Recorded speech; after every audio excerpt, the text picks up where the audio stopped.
lecture on revision and why you do revision. I'm not showing my face today. The video is going up late. Um, it's not as flashy with cool music as other videos, or I'm not going to be as witty today. It's the middle of the week. I'm at home. Chaos is erupting. So I want to get this video out to you, but I think it's a good moment to remind ourselves that we are in an unusual educational moment. If we were in the classroom, I could forget about um, screaming kids or barking dogs and walk into the classroom and present to you, and we could talk and we could work together. Online, life is a little different. Teaching from home, going to school from home, it's a little different. We have to have patience with each other, and we have to have patience with ourselves. So this is what we're going to do today. I'm just showing you my screen, and we're going to talk about revision. To start, I'm going to go over a few steps to revision right here. Let me make those bigger so that you can see what we're talking about. So what I want you to think about with these steps to revision is to think about, what do you do now? The workshop is over. You've got a revision of this paper due by Sunday evening. What do you do with this paper? You've had some comments, maybe good comments, maybe bad comments, maybe not helpful comments. Maybe you only had one comment. Um, what do you do? Well, a lot of people will move from workshop and say, but I didn't get any good comments, or nobody gave me help. That's not the point of workshop, by the way. The point of workshop is not that somebody will fix your paper for you. That's what we pretended you were doing in peer editing in high school. It never really happened. Nobody ever really fixed your paper. What the point of workshop is to provide you with the experience of writers and readers sitting together working on a text. And that experience is important when somebody comments on your paper, but it's also just as important, or maybe even more important, when you comment on other people's papers. When you read people's papers and consider what you could comment on, that helps you build a sense of writers and readers together. So, what I'm asking you to do now is to take this experience from workshop and apply it to your own paper. Reread your paper. Consider what it is that readers would say about your paper. How would they read it? How would they understand it?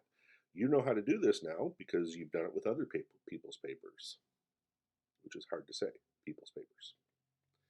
All right, let's take a look at the steps for revision. First thing, consider your workshop. That's not on this list, but consider what you experienced in workshop and think about how you might change your paper because of that. Second thing, or first on this list, think about your claim and your thesis. What is it you're trying to prove in this paper? And in speaking with many students, both this semester and in other semesters, in our first paper, many students don't really think about what they're trying to prove or why they're trying to prove it, what their overall point is. Some students have a sense that they have to have a thesis statement because they've been told that before, but very few students actually think about the fact that they're using a paper to try to prove an idea. In this case, you've thought about a protest you've participated in where you did some writing, and you've thought about why it's meaningful. Presumably, you have ideas to talk about within that protest. So focus on your claim. Is it clear? How could you clear it up? Is it developed? Are you actually saying something meaningful, or can you develop that more? And where do you establish it? How do you establish it? Does it just come at the end of your first paragraph? Does it come at the start of your first paragraph? Are you talking about that claim all the way throughout the paper? Do you talk about it at the end of your paper? Or is it just something you sort of said and then you forgot you had it? You'd be surprised how often I can go through somebody's paper and find a thesis statement that they had in their first paragraph, and then they barely mention any of the ideas in that thesis throughout the rest of the paper. So is your claim valid, and is it actually something you're talking about? Number two, supporting points. Look at how your paper is organized, paragraph by paragraph by paragraph. Are your points being articulated? Are you saying what those points are? And in particular, are you relating them to the thesis? Or do you just kind of talk in your paper and move through it without a real clear point being clearly established? Are your points developed? Are they actually making a point and then discussing that point throughout the supporting point? And are your supporting points organized throughout the paper? Does point A necessarily come before point B? Or have you mixed up the order? Or have you missed a point? Number three, think about your evidence. The narrative that you have, the sources that you use, and you shouldn't really have any sources in this paper.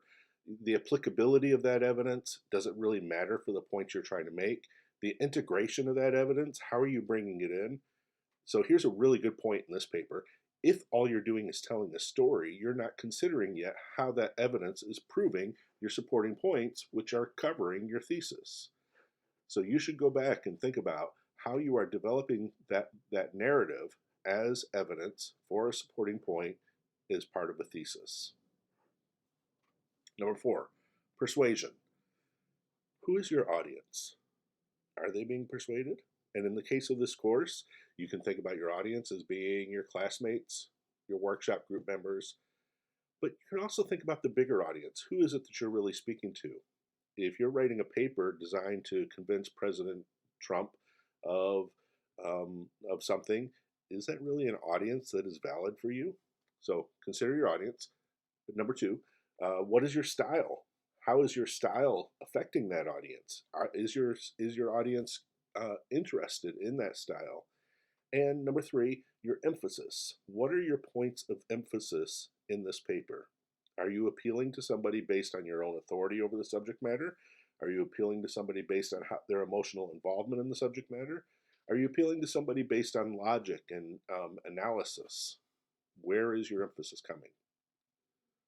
Of course, those persuasive techniques are what are going to be used to present evidence, is going to be used to explain supporting points, which are going to be used to build your thesis. It all works together. Finally, impact. After you get done reading your paper, and you should reread your paper. If you haven't reread your paper yet, and you're trying to think about revision, you're not really doing revision, you're just doing copy editing. Reread your paper. What is its impact? Does it matter? Is it something that other people will need to read or should read or want to read? So, in thinking about the impact, what is its overall meaning? Are you saying something? Do we need to read your paper in order to understand something we haven't thought about when it comes to protest or writing about protest? Or is your paper just kind of there? Significance, it has to do with meaning too. Is your meaning significant? Is it saying something that needs to be said? And is it something that only you can say? And then sophistication. Is your argument sophisticated? Does it grab our brains and do something with them? Or is it just there? So these are some abstractions that you might think about when it comes to revision. How you go about doing revision with that means that you're making decisions. You're making choices in your revision on what it is you're going to emphasize and what it is you're going to develop for a new draft. Now, there are ways we could talk about this more specifically. We could talk about looking at your thesis statement and making sure you do this with it, or looking at a supporting point and making sure it has an established point, a piece of evidence, an explanation, and an analysis. We could talk about this in a more direct way, but I think actually thinking about revision as being a whole group of things that you think about and then you make choices on the basis of is a better way to think about revision. Revision is not copy editing.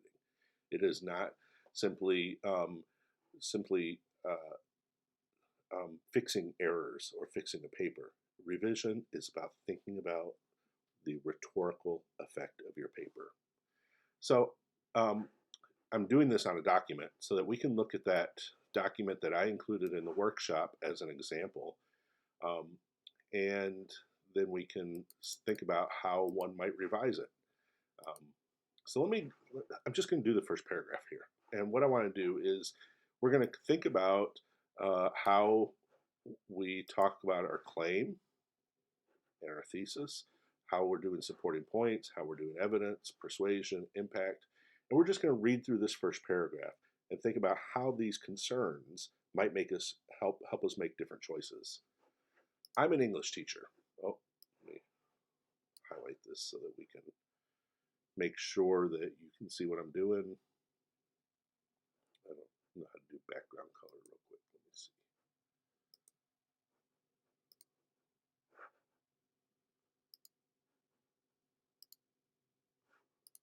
Okay. I'm an English teacher. As a teacher, I try not to get involved in student politics. I try to remain distant so I won't overstep the power of my classroom. So far, I think it's fairly focused. I think it's fairly developed. I don't need students to I don't feel students need me to speak out on issues in the student union or their newspaper. I do plenty of talking in the classroom. More importantly, I feel like the culture of a university campus belongs to the students who are on that campus because college campuses are created for and sustained by students. Okay. I'm not sure if that's a clear point. I might want to go back and rethink this one. So maybe I will underline this. When professors or administrators or outside visitors start to influence campus culture in explicit agenda driven ways, what does that mean? They have talent.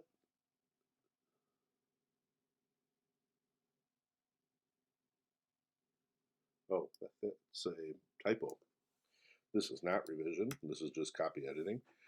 When professors and administrators or outside visitors start to influence culture in explicit agenda driven ways, they have taken the opportunity and the responsibility of creating campus culture from students. And that's this is getting a little awkward and confusing.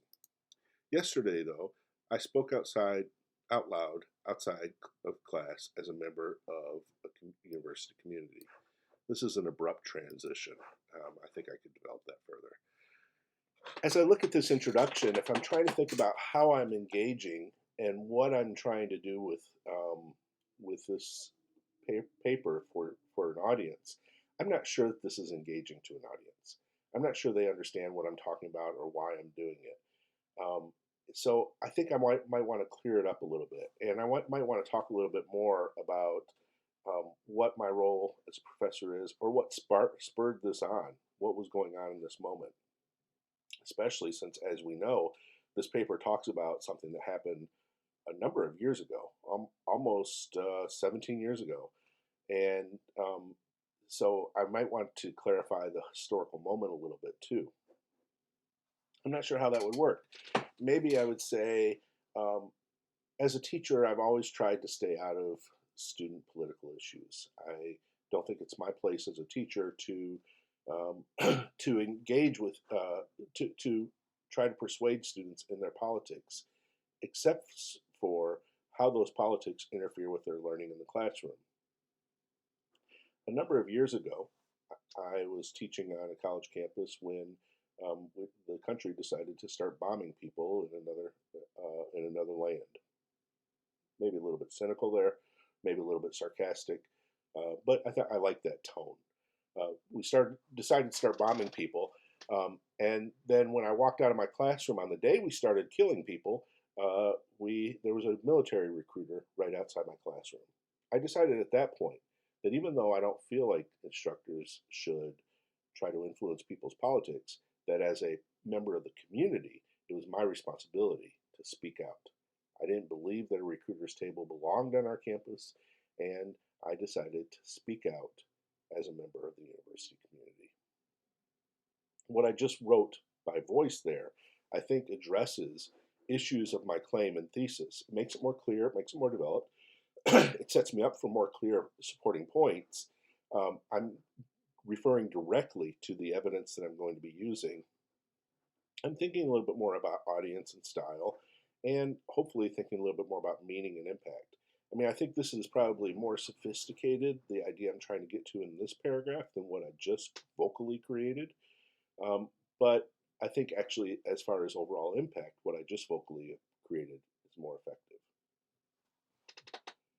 I'm going to stop there because I've been talking for a while, and this is not the most interesting of videos. But what I do hope that you see is that there are some spaces to think about how to shift your thinking in your paper so that you can make different choices now that you have a draft out.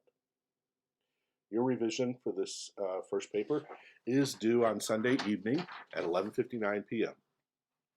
I will expect that when you turn in that paper, the paper will be different than the one you posted in workshop. I will expect to see some fundamental changes due to revision and not just copy editing. Of course, you want to do some copy editing if you need some clarity, like I found a typo here. It's important to do that copy editing, but that copy editing has almost no impact on the grade. What I want to see is that you are revising according to the ideas. Let me know if you have any questions. We will talk more about it. Have a good week. Have patience with yourself. Have patience with the class. We will get through this as long as we're working at it. Okay, take care.